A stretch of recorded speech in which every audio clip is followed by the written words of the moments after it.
5월 12일 목요일 말씀의 실제입니다. 기독교와 부활. 그리스도께서 죽은 자 가운데서 다시 살아나셨다 전파되었거늘 너희 중에서 어떤 사람들은 어찌하여 죽은 자 가운데서 부활이 없다 하느냐?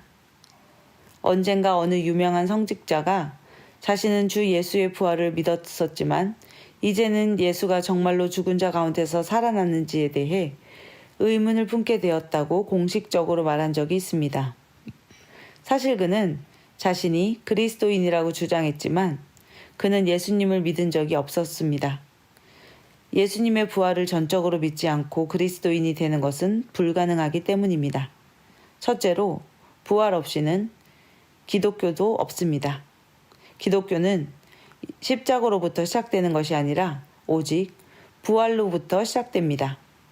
예수님의 죽음의 영생을 준 것이 아닙니다. 우리를 영생으로 인도한 것은 예수 그리스도의 부활입니다. 사도 바울은 로마서 6장 4절에서 이렇게 설명합니다. 그러므로 우리가 그의 죽으심과 합하여 세례를 받음으로 그와 함께 장사되었나니 이는 아버지의 영광으로 말미암아 그리스도를 죽은 자 가운데서 살리신과 같이 우리로 또한 새 생명 가운데서 행하게 하려 하심이라. 부활을 믿지 않는 것은 영생의 가능성과 능력을 부정하는 것입니다.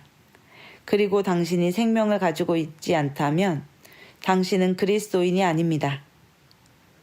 그리스도인은 영생을 받은 사람입니다. 영생이 무엇입니까? 영생은 하나님의 생명과 본성이며 신성의 본질입니다.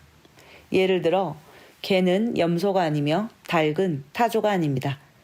그 동물들이 서로 얼마나 닮았는지 상관없이 그들은 같은 생명을 가지고 있지 않으며 절대 다른 생명을 생산해낼 수 없습니다. 개는 결코 염소를 낳을 수 없고 염소도 개를 낳을 수 없습니다. 그리스도인은 말 그대로 하나님의 생명으로 태어났습니다. 예수 그리스도의 부활이 이를 가능케 했습니다. 할렐루야. 더욱이 성경은 예수님이 죽은 자들 가운데서 부활하심으로 말미암은 육신을 입은 하나님이심을 증거하고 선포하셨다고 말합니다. 그리고 하나님의 영은 고린도전서 15장 12절에서 19절에 사도 바울을 통해 이 교리의 정수를 보이셨습니다. 해당 구절들을 공부해 보십시오. 고린도전서 15장 19절은 말합니다. 만일 그리스도 안에서 우리가 바라는 것이 다만 이 세상의 삶뿐이면 모든 사람 가운데 우리가 더욱 불쌍한 자니라. 부활로 인해 하나님께 감사드립니다. 부활이 우리에게 생명을 주었습니다. 하나님을 송축합니다. 참고 성경 구절입니다. 갈라디아서 2장 20절 말씀입니다. 내가 그리스도와 함께 십자가에 못 박혀 있으나 그럼에도 불구하고 사노라. 그러나 내가 아니요 그리스도께서 내 안에 사시느니라. 나는 지금 육체 안에서 사는 삶을 나를 사랑하사 나를 위하여 자신을 주신 하나님의 아들의 믿음으로 사는 것이다. 기독교는 종교가 아닙니다. 부활이 없이는 기독교가 아닙니다. 기독교는 십자가의 죽음으로 시작하는 것이 아니라 부활로부터 시작된 것입니다. 기독교는 하나님의 생명이 우리 안에 들어온 것입니다.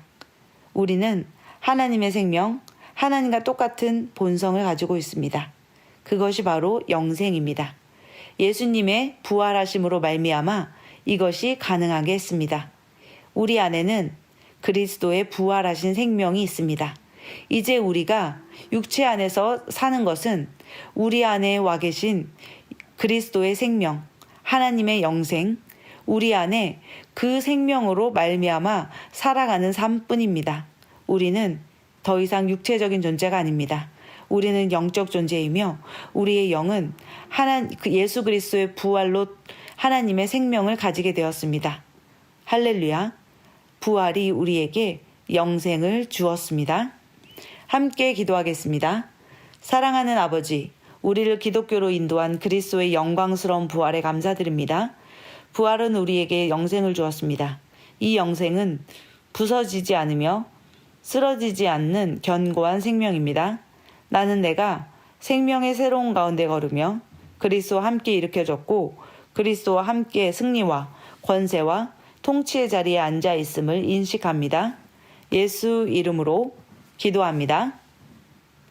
아멘.